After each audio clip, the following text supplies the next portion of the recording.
समाचार में आपका स्वागत है। मैं आपके साथ दिव्या पांडे। बुलेटिन की शुरुआत करेंगे जहां सीएम धामी के दिल्ली दौरे का आज दूसरा दिन है। आपको बता दें, गृह मंत्री अमित शाह से हो सकती है मुलाकात। तो वही मंत्री और विधायक भी पहुंचे हैं दिल्ली। तो आपको बता दें, इस महीने मंत्रिमंडल का भी विस्तार संभव है।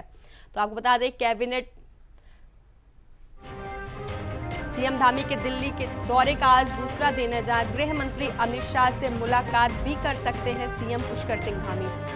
तो बता दें, बड़ी खबर, जहां आज सीएम धामी गृह मंत्री से मुलाकात कर सकते हैं, तो वहीं मंत्री और विधायक भी पहुंचे हैं दिल्ली। तो बता दें, इस महीने मंत्रिमंडल का भी विस्तार हो सकता है।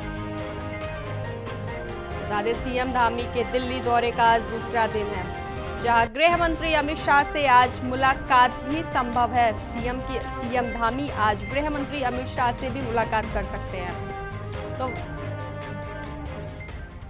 वहीं इस खबर पर जानकारी के साथ हमारे चैनल हेड अवनीश प्रेमी सर हमारे साथ जुड़ गए। सर, मुख्यमंत्री धामी के दिल्ली दौरे का आज दूसरा दिन है, क्या कुछ खास देखने को मिलेगा?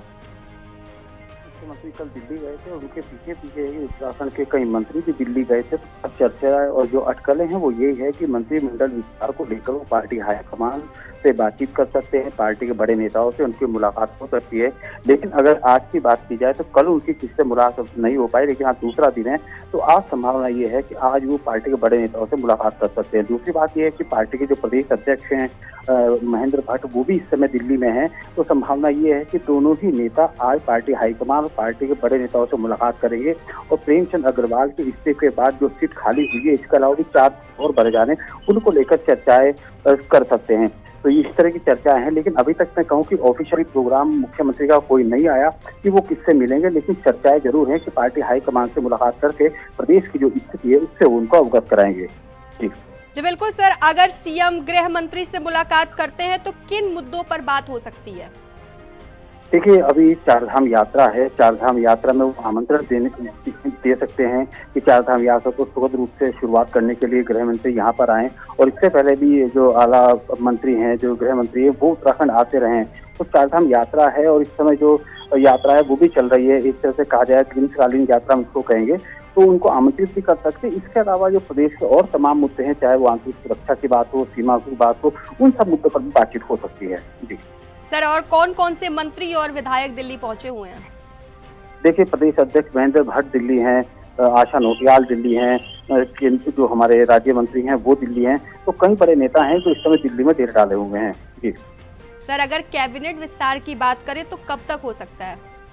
देखिए, अभी कुछ भी कहना जल्दबाजी होगी, क्योंकि सरकार के 3 साल 30 तारीख को पूरे हो रहे हैं। उस दिन देहरादून में बड़े कार्यक्रम रखे गए हैं, अल्मोड़ा में कार्यक्रम होंगे। तो संभावना इस तरह की जताई जा रही है, शायद 30-23 तारीख को ही मंत्रिमंडल का विस्तार होने की संभावना है, लेकिन इसकी कोई ऑफिशियल सूचना भी नहीं है। जी ठीक है सर, जानकारी के लिए आपका धन्यवाद।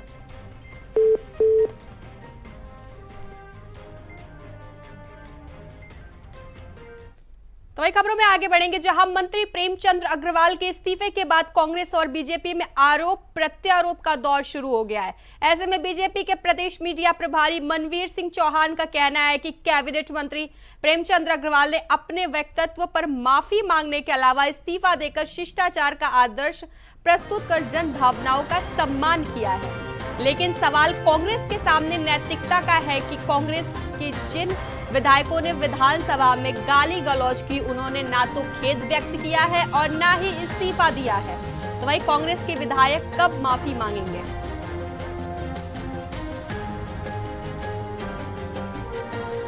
आपको बता दें, प्रेमचंद अग्रवाल के इस्तीफे का यह पूरा मामला है, जहां कांग्रेस बीजेपी में आरोप प्रत्यारोप का दौर लगातार जारी है। तो वही बीजेपी ने कांग्रेस पर सवाल भी उठाए हैं। बता दें, प्रेमचंद अग्रवाल के इस्तीफे के बाद बीजेपी और कांग्रेस में लगातार आरोप और प्रत्यारोप का दौर जारी है, जहां प्रेमचंद अग्रवाल के इस्तीफे का यह पूरा मामला है। आपको बता दें, कांग्रेस बीजेपी में लगातार आरोप प्रत्यारोप का दौर जारी है। तो वहीं बीजेपी ने कांग्रेस पर सवाल भी उठाए हैं। तो बता दें, जहां कांग्रेस के विधायक कब माफी मांगेंगे, मनवीर सिंह द्वारा कहा गया है कि आखिर कांग्रेस के विधायक कब माफी मांगेंगे। प्रेमचंद अग्रवाल ने तो अपना इस्तीफा दे दिया है। देखिए, प्रेमचंद अग्रवाल के प्रकरण को कांग्रेस के विधायकों के मामले से जोड़ना बेईमानी है। जिसके विरुद्ध कांग्रेस के विधायकों ने कुछ कहा, क्या उसकी तरफ से कोई कंप्लेंट है इतने दिन और अब कर रहे हैं, तो इसका मतलब वो सोची समझी रणनीति के तहत है। मेरी जानकारी में ऐसी कोई घटना नहीं है जिसमें कांग्रेस के विधायकों ने किसी के संग अभद्रता की हो, खासकर किसी कम्युनिटी को लेकर। रही बात बीजेपी की, तो बीजेपी से आपके माध्यम से मेरा ये प्रश्न है कि प्रेमचंद अग्रवाल ने जब इस्तीफा दिया तो उन्होंने जो प्रेस की उससे साफ ये जाहिर हो रहा कि उनको कहीं भी ग्लानि नहीं है। अगर वो ये कहते कि मुझे आत्मग्लानि हुई, लोगों के आक्रोश को देखते हुए मुझे समझ में आया कि मेरे से गलती हो गई है, और तब इस्तीफा देते, तो हमारी नज़र में उनकी इज्जत बढ़ती और उनका कद बढ़ता। लेकिन उन्होंने जिस तरीके की शब्दावली का प्रयोग किया और ये जताने की कोशिश करी कि पब्लिक, जनता और विरोध करने वाले लोग गलत थे, तो इससे ऐसा लगता है कि सांप मर गया, नहीं, रस्सी जल गई पर बल नहीं गया। और इसमें एक बात मुझे और करनी है कि बात यहीं ख़त्म नहीं होती। बीजेपी ने अगर विधायकों के लिए कुछ कहा तो मैं उनसे एक चीज़ और पूछना चाहता हूँ। आपके प्रदेश अध्यक्ष ने विरोध करने वाले उन लोगों को, जिसमें रिटायर्ड फौजी, retired post master, retired teachers, प्रदेश के निर्माण में आंदोलन करने वाले आंदोलनकारी, शहीद होने वाले लोगों के। तो वहीं मुख्यमंत्री पुष्कर सिंह धामी ने देहरादून के ऐतिहासिक झंडा मेला का अवसर पर सभी प्रदेशवासियों को शुभकामनाएं दी हैं। तो वहीं मुख्यमंत्री ने कहा है कि यह मेला हमारी समृद्धि सांस्कृतिक विरासत का प्रतीक होने के साथ साथ आपसी प्रेम और सौहार्द का भी प्रतीक है। साथ ही उन्होंने कहा कि श्री गुरु राम राय जी महाराज की शिक्षाएं और उनके संदेश आज के समय में और भी अधिक प्रासंगिक है। तो आपको बता दें, देहरादून का ऐतिहासिक झंडा मेला है, जहां पर झंडा मेला को लेकर सीएम पुष्कर सिंह धामी ने प्रदेशवासियों को शुभकामनाएं भी दी। वहीं इस खबर पर जानकारी के साथ हमारे संवाददाता धनराज गर्ग हमारे साथ जुड़ गए हैं। धनराज, मुख्यमंत्री ने झंडा मेला के अवसर पर प्रदेशवासियों को बधाई दी है, क्या कुछ खास है? 5 दिन बाद झंडे जी का ऐतिहासिक जो मेला है वो यहाँ पर भरा जाता है। और जिस तरीके से मुख्यमंत्री पुष्कर सिंह धामी ने भी आज इसकी बधाई सभी लोगों को दी है, क्योंकि आप देखेंगे जो संगतें हैं और दूर दूर से यहाँ पर आती है, देश विदेश से संगतें आती हैं। और जो महाराज जी है देवेंद्र दास जी, आज सुबह उन्होंने पूजा अर्चना के साथ कहीं न कहीं जो झंडे जी मेले का शुरुआत है वो यहाँ पर हो चुकी है। और मैं आपको यहाँ पर दिखाना चाहूंगा कि किस तरीके से यहाँ पर जो संगतें हैं वो लगातार यहाँ पर देख सकते हैं कि जो संगतें हैं वो यहाँ पर गिलाफ जो है झंडे जी को पहनाने की कोशिश यहाँ पर की जा रही है, कि जो झंडे जी को गिलाफ पहनाया जाता है वो यहाँ पर जो श्रद्धालु यहाँ पर पहुंचे हैं, संगतें यहाँ पर पहुंची हैं, वो झंडे जी को गिलाफ यहाँ पर पहुंचा रही है। और देख सकते हैं कि लाखों की तादाद में जो भीड़ है वो यहाँ पर पहुंचती है और अपनी जो मनोकामना है उसको यहाँ पर मांगती है। और माना यह जाता है कि जो मनोकामना यहाँ से होती है वो कहीं न कहीं उनकी जरूर पूरी होती है। मैं कुछ श्रद्धालु भी हमारे साथ है, उनसे भी हम बात करेंगे आगे वो किन मनोकामना के साथ यहाँ पर पहुंचे। भैया, क्या नाम है आपका? भैया, आप यहाँ पर पहुंचे हैं, प्रत्येक वर्ष यहाँ पर आते हैं, तो किस तरीके से देखते हैं झंडे जी मेले को आप? झंडा जी मेला यहाँ पे हर साल होली के 5 दिन यहाँ पे लगता है। और जो झंडा मनाया जाता है और 5 दिन है जहाँ पे झंडा जी चढ़ाए जाते हैं। तो बिल्कुल देखिए, जो गुरु राम राय जी हैं उनके जन्मदिन पर ये झंडे जी का मेला लगता है और तमाम श्रद्धालु कहने के मनोकामना है। भैया, किस तरह की मनोकामना यहाँ पे पूरी होती है आप लोगों की? सभी तरह की मनोकामना पूरी होती है। बिल्कुल, सब यही कहते हैं कि जो मान्यता है वो ये है कि जो भी मनोकामना यहाँ लेकर पहुँचते हैं वो उनकी कहीं न कहीं यहाँ पर पूरी होती है। सर, क्या नाम है आपका? मेरा नाम चित्तौड़गढ़ है। आप कहाँ से आए? रहता हूँ। गुरु राम राय साहब के 3 साल का पता तैयार किया है। रंगजीत जब बादशाह के साथ उसकी बहस हुई थी तो उसके ऊपर इल्जाम लग गया था महाराज ने बकरा खाया, तो उनके काजी और 2-4 लोग मिलकर बकरे को मार के खा गए थे। आपसे दुआ थी तालाब के बदल की पीछ हुई। वहां से महाराज ने हड्डियां खोद के जल का छींटा देकर 3 3 साल का बकरा हमको तैयार चौड़ा कर दिया महाराज ने, एकदम नई लौकत पट्टी किस्से के साथ किया। और हमारी बात इसी मध्य सभी श्रद्धालुओं को भी सुना है कि किस तरह की मान्यता है और क्या कुछ यहाँ पर ये लोग मानते हैं कि बकरे की टाइम उन्होंने बताया कि किस तरीके से 3 टाइम का जो बकरा है वो यहाँ पर खड़ा किया गया था।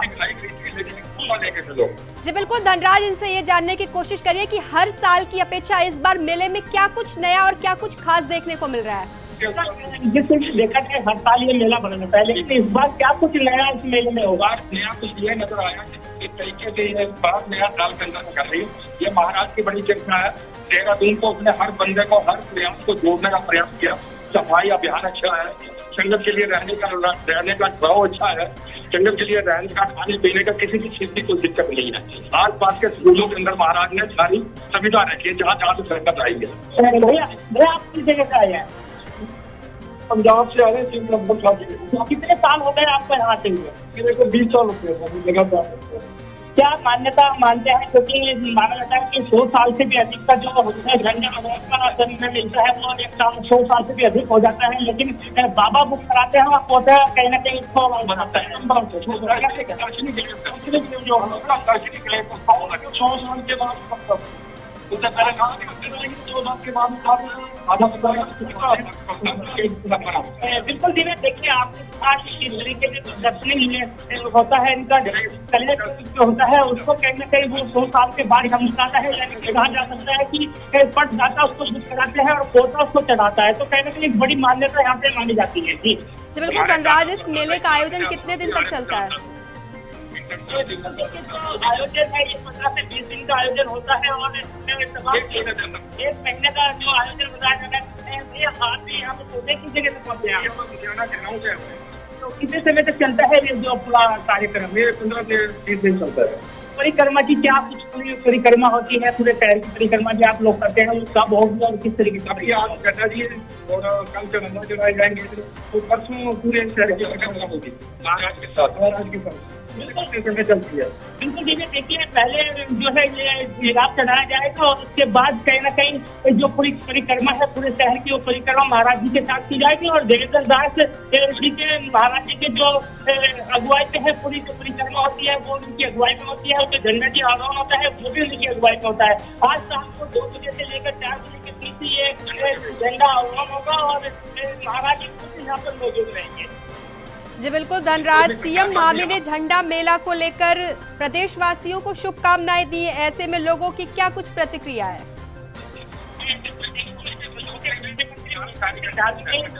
जो शुभकामनाएं हैं वो पूरे प्रदेशवासियों को भी दी है और उसके साथ ही जो संगतें यहाँ पर आई है उनको भी उन्होंने बधाई दी है।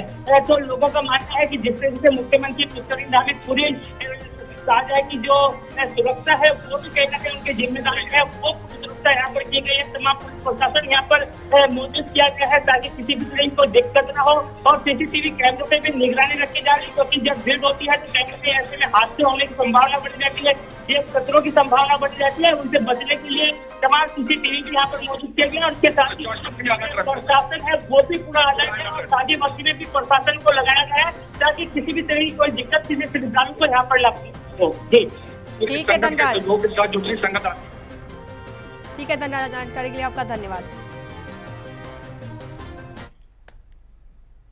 तो एक खबरों में आगे बढ़ेंगे। खबर देहरादून से है, जहां यदि आपके भी बैंक से संबंधित कुछ काम छूटे हुए हैं तो उन्हें जल्द से जल्द पूरा कर लें, वरना आपको थोड़ी मुश्किलों का सामना करना पड़ सकता है। दरअसल बता दें आपको, United forum of bank union ने 23 मार्च की मध्य रात्रि से 25 मार्च की मध्य रात्रि तक 2 दिवसीय हड़ताल पर जाने का ऐलान किया है।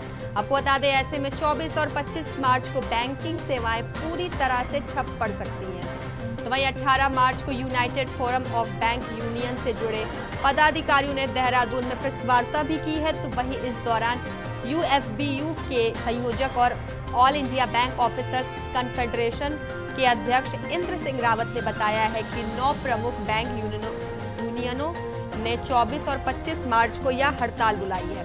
साथ ही उन्होंने बताया है कि बैंक कर्मचारी नौकरी की सुरक्षा, बैंक में अस्थायी नौकरियों की आउटसोर्सिंग बंद किए जाने, तो वहीं सभी संवर्गों में पर्याप्त भर्ती किए जाने, तो वहीं 5 डे वर्किंग जैसी मांगों को लेकर हड़ताल पर जाने का कदम उठा रहे हैं। तो वह इंद्र सिंह का कहना है कि आज बैंकों में पर्याप्त भर्ती की आवश्यकता है और बैंक सार्वजनिक उपयोगिता संगठन है जो हमारे देश की बड़ी संख्या में लोगों को दैनिक आधार पर सेवा प्रदान करते हैं। तो वही इसलिए बैंकों को ग्राहकों और आम जनमानस की सेवा के लिए पर्याप्त स्टाफ का उपलब्ध कराना भी जरूरी है। तो ऐसे में लेकिन पिछले एक दशक और उससे भी कई समय अधिक पहले यह देखा जा रहा है कि बैंक अपने बैंकों में पर्याप्त कर्मचारियों की भर्ती नहीं करा पा रहा है। ऑल ओवर इंडिया में देशव्यापी प्रदर्शन चल रहा है जो कि 24 और 25 मार्च को हमारा ये हड़ताल का प्रोग्राम है। इसमें सर हमारे कुछ ऐसी मांगे हैं जो कि सरकार ने पहले तो मान ली थी लेकिन अभी वो पीछे हट रही। आप देख रहे होंगे कि जो आज विभिन्न विभागों में जैसे आरबीआई है, एलआईसी है, बीएफएस है और केंद्र के जितने भी विभाग हैं वहां पे 5 डे वर्किंग चल रहा है। लेकिन हमारे जो 12वीं वेतन समझौता आईबीए के साथ हुआ था उसमें यह था कि हम भी इस वेतन समझौते के बाद आपको ये 5 डे बैंकिंग का लागू कर देंगे। लेकिन आज हमारा इस दुर्भाग्य है कि आज तक हमें आज रोड पे आना पड़ रहा है। दूसरी चीज हमारा ये है सर, आज हमारे बैंकों में जो कर्मचारी या अधिकारी का जो रिक्रूटमेंट है बहुत सालों से प्रॉपर नहीं हो रहा है। आज हम किसी भी अपने ग्राहकों को सर्विसिंग देनी चाहते हैं तो वो प्रॉपर नहीं दे पाते हैं और इसका बर्डन हमारे साथियों पे पड़ता है। तो हम चाहते हैं कि जो यह गवर्नमेंट की एक पॉलिसी बना रही है कि हम इनको कुछ टाइम के लिए 1 साल के 2 साल के लिए यहाँ पे लोगों को जॉब देते हैं, लेकिन ये हमारे सिक्योरिटी पर्पज से भी ठीक नहीं है। तो हम चाहते हैं कि उनको भी प्रॉपर और परमानेंट कर दिया जाए। तीसरी चीज है सर, आप देख रहे होंगे कि आज के टाइम में कहीं भी बैंकों में हमारे स्टाफ के साथ दुर्व्यवहार होता है, कोई सिक्योरिटी नहीं है, कोई भी असामाजिक तत्व आके गाली गलौज कर जाता है, हमारी महिला सदस्य हैं उनसे बदतमीजी से बोलता है और हमारी जो अपनी कैश है 20 सारी चीजें जो हमारी सिक्योर्ड पड़ी रहती है उस पे वो लोग लड़ाई झगड़ा करके उसको एक अफवाह फैला देते हैं। तो सर हम ये समझते हैं कि ये भी हमारे बैंकिंग सेक्टर के लिए और जो जिसको कि आज गवर्नमेंट मानती है कि रीढ़ की हड्डी है उसको तोड़ने जा रही है। तो ये खबरों में आगे बढ़ेंगे जहां हरिद्वार से बड़ी खबर आपको बता दें, प्रणव सिंह चैंपियन के लिए अच्छी खबर, जहां हरिद्वार कोर्ट ने चैंपियन को जमानत दे दी। आपको बता दें फायरिंग मामले में जेल में बंद थे चैंपियन, तो वहीं आज रिहा होंगे कुंवर प्रणव चैंपियन। आपको बता दें कल हुई थी जमानत याचिका मंजूर, तो वहीं पुलिस ने इलाके में सुरक्षा भी बढ़ाई है। बता दें हरिद्वार कोर्ट ने जमानत अर्जी दे दी है, जहां पर हरिद्वार कोर्ट ने चैंपियन को जमानत दे दी है। बता दें प्रणव सिंह चैंपियन के लिए अच्छी खबर है, जहां हरिद्वार कोर्ट ने चैंपियन को जमानत दे दी है। बता दें फायरिंग मामले में जेल में बंद थे चैंपियन, तो वही आज रिहा होंगे कुंवर प्रणव चैंपियन। आपको बता दें हरिद्वार कोर्ट ने चैंपियन को जमानत दे दी है। वहीं इस खबर पर ज्यादा जानकारी के साथ हमारे संवाददाता शहजाद अली हमारे साथ फोन लाइन पर जुड़ गए। शहजाद, कुंवर प्रणव चैंपियन आज रिहा होने जा रहे हैं, क्या कुछ अपडेट है? जी दिव्या, आपको बता दें हरिद्वार के जो विधानसभा कानपुर के पूर्व विधायक कुंवर चैंपियन को जमानत मिलने के बाद आज जेल से रिहा किया जाएगा। जब बीते 26 जनवरी को चैंपियन को कानपुर के निर्दलीय विधायक उमेश कुमार कार्यकाल पर स्थित गोलाबारी का आरोप लगा था, जिसके बाद उन्हें गिरफ्तार कर लिया न्यायालय हिरासत में भेज दिया जाता। जेल में रहते हुए उनकी तबीयत बिगड़ने पर उन्हें हरिद्वार जिला अस्पताल में भर्ती करा गया था, जहां उन्हें पिछले 31 दिनों से इलाज चल रहा है। वहीं 28 मार्च को उन्हें अदालत में जमानत की याचिका को मंजूर मिल गई थी और जिनके बाद आज उनकी रिहाई की प्रक्रिया पूरी हो जाएगी। जी बिल्कुल शहजाद, चैंपियन जेल से कितने बजे तक बाहर आ सकते हैं? जी बताया जाए, जैसे उनकी प्रक्रिया पूरी होगी, जमानत तो हो चुकी थी लेकिन उसके बाद भी उनकी प्रक्रिया पूरी होने बाकी है। शाम तक के देखते हैं कि किस तरह से रिहाई मिल पाती है। जी बिल्कुल, जेल से बाहर आने के बाद चैंपियन क्या सीधे अपने घर जाएंगे? जी बता दें आपको, चैंपियन की रिहाई मिलने के बाद उनकी राजनीतिक हलचल भी होने की संभावना है, जबकि उनके समर्थकों में भी देखा जा रहा है कि खुशी का माहौल है। शहजाद, पुलिस की तरफ से क्या कुछ बंदोबस्त देखने को मिल रहा है? पुलिस की बंदोबस्ती है कि पूरा इंतजाम किया है, पूरा फोकस लगा हुआ है। ठीक है शहजाद, जानकारी के लिए आपका धन्यवाद। वही खबरों में आगे बढ़ेंगे जहां देहरादून से बड़ी खबर सामने आ रही है। आपको बता दें आईजी राजीव स्वरूप ने पुलिस में किया है बड़ा फेरबदल। बता दें नागरिक पुलिस के उप निरीक्षकों के तबादले हुए, जहां चारधाम यात्रा को देखते हुए तबादले किए गए हैं। तो वहीं 27 उप निरीक्षकों के लिए तबादले किए गए। आपको बता दें पर्वतीय क्षेत्र से मैदान और मैदान से पहाड़ भेजे गए हैं। वहीं आपको बता दें आईजी राजीव स्वरूप ने अब बड़ा फेरबदल किया, जहां नागरिक पुलिस के उप निरीक्षकों के तबादले हुए। बता दें 27 उप निरीक्षकों के तबादले किए गए या आईजी राजीव स्वरूप द्वारा किया गया है, जहां 27 उप निरीक्षकों के तबादले किए गए हैं। तो वहीं नागरिक पुलिस के उप निरीक्षकों के तबादले हुए। बता दें पर्वतीय क्षेत्र से मैदान और मैदान से पहाड़ भेजे गए हैं। तो ये चारधाम यात्रा को देखते हुए यह तबादला किया गया है। आपको बता दें एक्शन में आईजी, वहीं पुलिस में यह बड़ा फेरबदल किया गया है। वो बता दें चारधाम यात्रा को देखते हुए यह बड़ा फेरबदल किया गया है, जहां पर्वतीय क्षेत्र से मैदान और मैदान से पहाड़ भेजे गए हैं।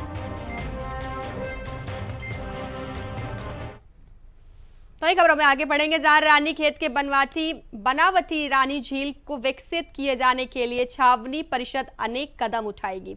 ऐसे में पर्यटकों को आकर्षित करने के उद्देश्य से छावनी परिषद ने इस रानी झील को बनवाया था। तो आपको बता दें फिलहाल इस तक पहुंच रही सड़क बेहद खराब हालत में है, जहां कई सालों से झील की सफाई भी नहीं हुई है। तो आपको बता दें कम से कम 2 आकर्षक बोट की जरूरत है। तो यहाँ पर लगे सीसीटीवी कैमरे सुचारू कार्य नहीं करते हैं। आपको बता दें यहाँ पे जो सीसीटीवी कैमरे लगे हैं वो काम भी नहीं करते हैं सही से। तो वहीं इस क्षेत्र में बेहतर साफ सफाई भी की जाए। तो इस पर छावनी परिषद के सीईओ कुणाल रोहिला ने जल्द ही करीब 1 करोड़ की लागत से कई कार्य झील क्षेत्र में करवाए जाने की बात कही। आपको बता दें रानी झील अब बनेगा आकर्षित। तो आपको बता दें छावनी परिषद इस पर अनेक कदम भी उठाएगी, जहां कई सालों से यहां पर झील की सफाई भी नहीं की गई है।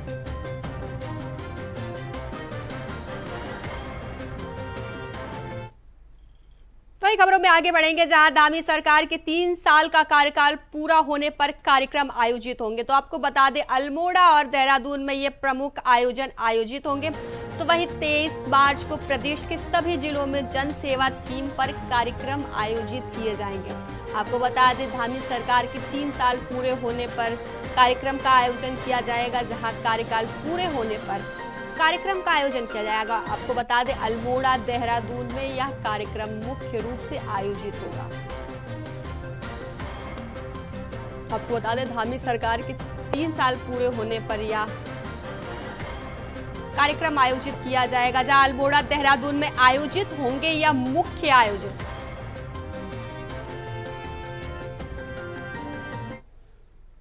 देवभूमि समाचार में फिलहाल के लिए बस इतना ही। बने रहें इंडिया वॉइस के साथ। नमस्कार।